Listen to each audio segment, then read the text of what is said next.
I am getting a rhinoplasty and I'm super excited / super nervous, but super excited, super nervous, a little bit of both. All those emotions bubbling inside of me.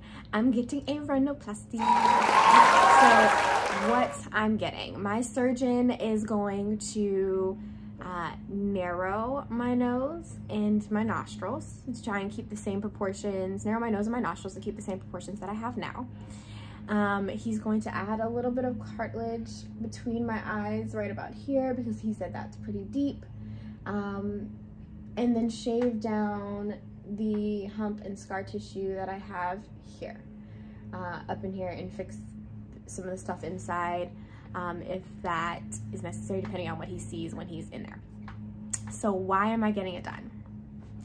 I am getting a rhinoplasty because I no longer look like myself. And I know that sounds kind of weird, but I was in an accident back in October, which is about 6-7 months ago. I love to salsa dance, that's my hobby, and the guy that I was dancing with at the time, he wasn't actually touching me, but he tried to do a spin of his own, and he elbowed me in the nose and ended up breaking my nose. It was a really long, dramatic night, lots of blood and tears and screaming. I think I wailed, it was horrible. But he broke my nose nonetheless, and now what I am living with is much different than what I grew up with. And I look in the mirror and I'm like, you know what, I don't really recognize this person. I still think I'm very cute, so I don't have any self-esteem issues, and that's not me saying that anybody who's doing plastic surgery for a reason that is related to self-esteem issues shouldn't get it done. Girl or guy, I am all for self-improvement in every possible way. Do what you need to do for you. So support it. That's not what I'm trying to say. I personally did not have any self-esteem issues or think that I was ugly or anything like that. I've always been a very confident person, and I'm still a very confident person. But what I am having issues with is looking in the mirror and feeling like this is not who I am. This is not who I've known myself to be. So if I have the ability to get it done, why not get it done? We're gonna tweak and get me back to where I used to be, and or better. I think actually this, based off of the rhinoplasty that I'm having, it will be slightly better. I also want to say, I have talked about in the past getting a rhinoplasty when I was younger, because I just felt like my nose is a little big. But it was also very much a thing where it's like, oh, you talk about it, but you're not really serious about doing it. It's like, oh, I could do that, or oh, I like that, or maybe I should do that, but you're not seriously taking actions to it. So that's where I was at when I talked about it when I was younger. As I grew older, and I'm in my mid-30s now, or I'm in my 30s now, as I grew older, I started to really, really like my nose. I felt it gave me character and made me look distinguished and mature. I don't have any self-esteem issues. I never had any self-esteem issues. I thought that there could be little improvements, but I never took it seriously. I never said, oh, I have to get this done in order for me to be beautiful. I strongly believed and still believe that I am beautiful as is. And I believe that every woman is beautiful as is, as God created her. And I think that our different characteristics and features, etc., make us us and make us unique and special and give us a box of chocolates with 32 flavors. Now, motivational speech aside, I'm still getting my nose done and I'm still very excited and very nervous at the same time. I told you what my doctor is doing for me. I told you why I'm getting it done. A little bit of the backstory around why it looks like this. I did a closed reduction. My boyfriend was in the emergency room with me. I hadn't looked at my nose. I finally got the courage to take my hands off of my nose, and it was a bloody mess. Looked in the mirror in the bathroom, and my nose literally looked like an S. So I did a closed reduction, which is what my surgeon called it. And it was purely adrenaline motivated. I did not want him to see me with my nose, my boyfriend to see me with my nose looking like an S. And on top of that, I couldn't stand to look at my reflection and my nose looked the way that it looked. I was like, it was scary. It was really, really scary. So the fear of looking like that and what I saw in the mirror outweighed the fear of any pain. So I put one hand on my nose and I just hit it a couple times really hard. to move it back into place. And at which point it looked better, but it was still really, really swollen. My whole face was swollen. So that's the story behind my nose injury. Okay, so when is my surgery? My surgery is in basically 1 week from today. I'm super nervous, but it's 1 week from today. So super excited, super nervous. I had my last like consultation with my doctor yesterday, and he was like beyond nonchalant and chill about everything. He was in scrubs. He looked like he had just came out of a surgery. He said, yeah, like I do this all the time. When I found him, he was on, I think it was Newsweek's list of like top 100 doctors or rhinoplasty surgeons in the country, and he was like number 4.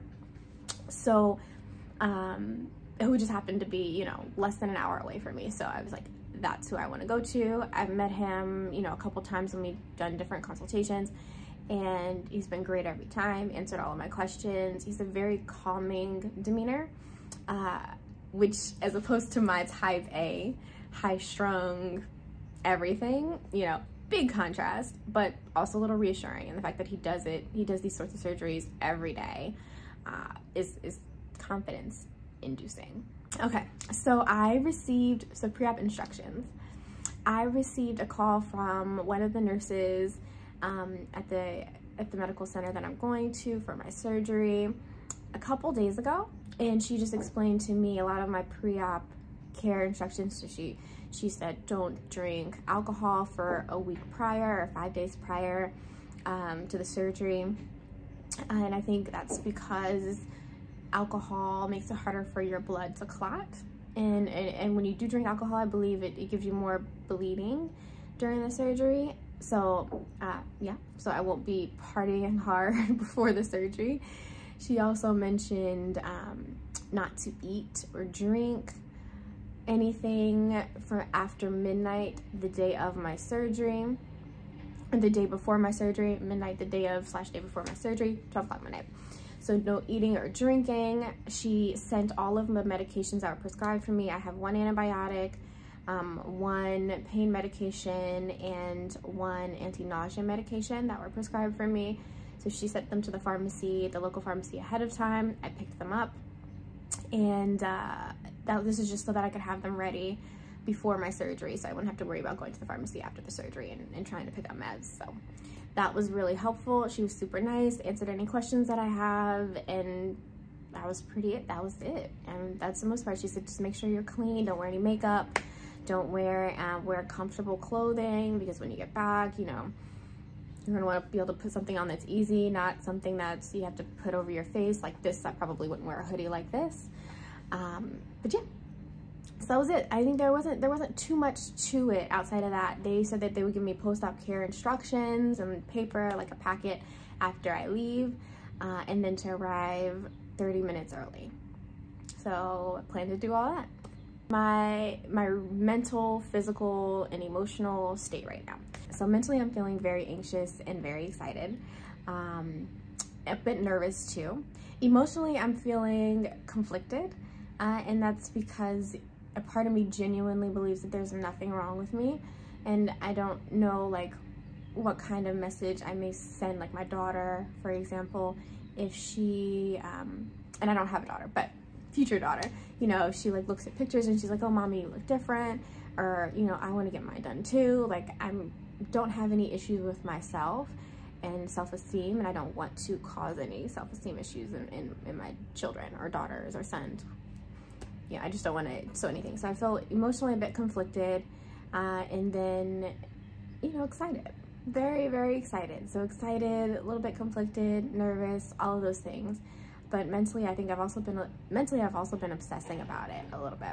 A lot of it. I've been obsessing about it. I've been watching a million YouTube videos. I've been reading a bunch of articles on everything to do, not to do, how to care for yourself, what's best for this, that, a ton of stuff. And I will go through my pre-op kit that I've put together to show you, or the post-op kit that I will go through my post-op kit that I've put together to show you everything that I'm using to take care of myself. Physically, I'm in very good health right now. I don't have any physical ailments or issues. I feel strong and healthy.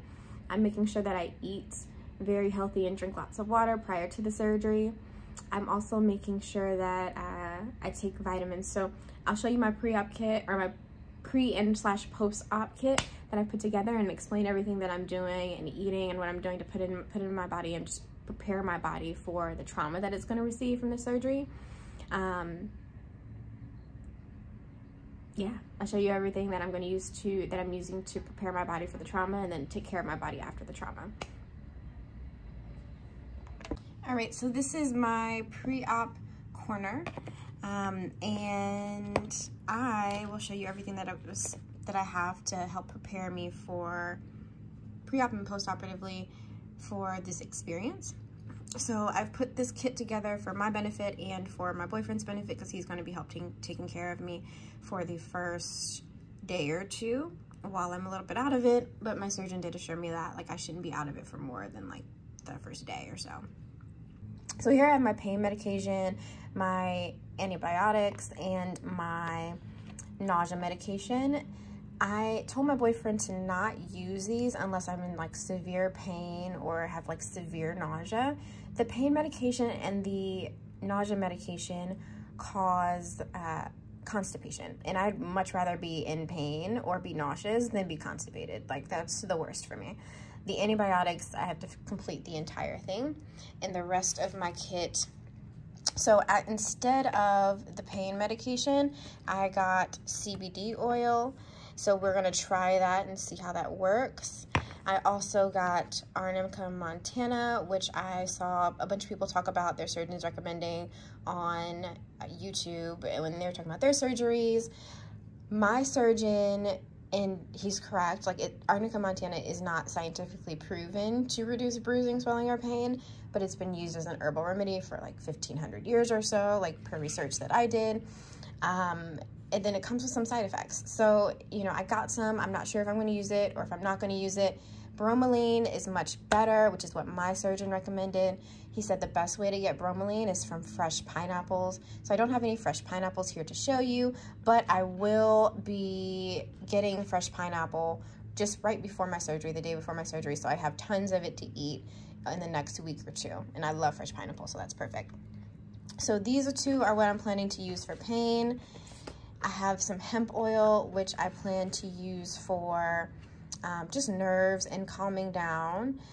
So if they're having anxiety and stuff, so I'll use the CBD oil and the hemp oil and the Arnica Montana to manage the pain and the psychological part of it.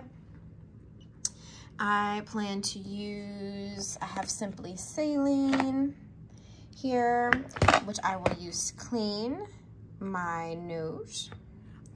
And I will squirt that up, and that's pretty much it. Let it run out. So I have Simply Saline. I have Q-tips here. I got 500. I'm going to try and use a clean one every time I stick it up into a nostril or an area. I have some hydrogen peroxide. That's again to clean my nose. I got Bacitracyn. I may be saying that wrong, but I apologize if I am. But I've got some Bacitracyn to help lubricate my nose and, put around my scars and stuff from the incisions. I got surgical tape here. There's some gauze under here that I'll use to make my drip pads. I got some dry mouth moisturizing spray, which I will use if my mouth gets dry, because I'm going to be breathing through my mouth quite a bit. I have Steri-Strips, wound closing strips, and I'm going to use those to tape my nose after the cast comes off. So I'll tape my nose, and that's just to help reduce swelling. There's some more saline back here. Again, that's just to clean my nose. Ginger is very good for nausea. So I got a big bag of ginger candy. I've been already getting into it, if you can't tell. But the big bag of ginger candy to use instead of the nausea medication, because ginger candy will not make me constipated. The nausea medication will. So tons of ginger candy. I'd rather suck on that all day. Pre-surgery, I got some stuff called Healed Fast. I saw that another surgeon had recommended it. It is there's two parts. So there's the pre-op, and then there's the post-op, what it is basically a bunch of vitamins and nutrients to help your body be like in the best shape possible prior to the surgery. So I will take, I think it's 4 of these a day. Yeah, 4 capsules of this twice a day leading up to my surgery, starting 5 days before my surgery. And I think that's pretty much the whole bottle. And then this, I will take 5 capsules a day, twice a day, until I run out. So I believe there's a 10-day regimen, which is like basically the entire bottle. So this I'll take after the surgery. So between this and these and all of this other stuff, I should be pretty okay. And then I also got some like Flexi Boba Tea Straws. I will be drinking Huel. So here's one of the straws. I got the Flexi one so that I can put it in like my shakers and stuff and not have to like bend my head over or bend my head back to consume. I planned out all of my post-op meals, and so for that I will be in the mornings. I plan to have chia seed pudding. I plan to use Huel in the afternoons for like my lunch. So I don't know if you're familiar, or if anyone's familiar with Huel, but look it up. It makes me feel amazing, so I endorse it. It makes my body feel really good. It doesn't taste the best, but we're not doing this for taste. We're doing this for health, right? So that's what the Flexi straws are for. The Flexi straws are to drink my Huel or suck up anything else that I feel like I need to suck up. For dinner, I have dinners planned out and pre-made. I will have them pre-made. They're not made yet, but they're pre-planned right now, and they'll be pre-made probably like the night before, so that, you know, my boyfriend has stuff to eat for breakfast, lunch, and dinner. I have stuff to eat for breakfast, lunch, and dinner, and he doesn't have to cook anything. I won't have to worry about stuff being cooked. If there's anything that he needs to do, it's just heat it up. It's super low lift and like just easy to consume and healthy. I think the other thing is, you know, they did recommend staying away from salt afterwards. And I think that's because it'll increase the swelling. It increases your blood pressure and stuff like that. So it'll increase the swelling. So I am gonna cater my meals to be like salt-free if I can. And then low on the omegas too, because I think, pretty sure that that's like a blood thinner, like omega-3 natural fats and stuff are. So I'll try to, I know chia seeds are high in those, which is great. They're super healthy, but I don't know. I'm gonna have to figure out what I wanna do about that. I'll let you know after the fact what I end up doing and how it works for me. My goal is to keep swelling down to a super minimum or as low as I can go, because I'm a very active person and I wanna be up and about and doing stuff. So that is everything. I'm not sure what I'll wear yet, but I will check in on the day that I wear it. Before I go now, I'll do one last look at my nose. Again, you see that I don't have any makeup on. This is super barefaced. I do have some acne scars right now because I had a pretty bad breakout last week. But now that that breakout is like gone, my skin is clearing up, which is great. I just need to get rid of these scars. So this is my nose now. And this is from the side. This is the side that was broken. And here's my front. Here's my cota. And then here is the side that wasn't broken, but you can still see some like residual. All right, here we go. Talk soon.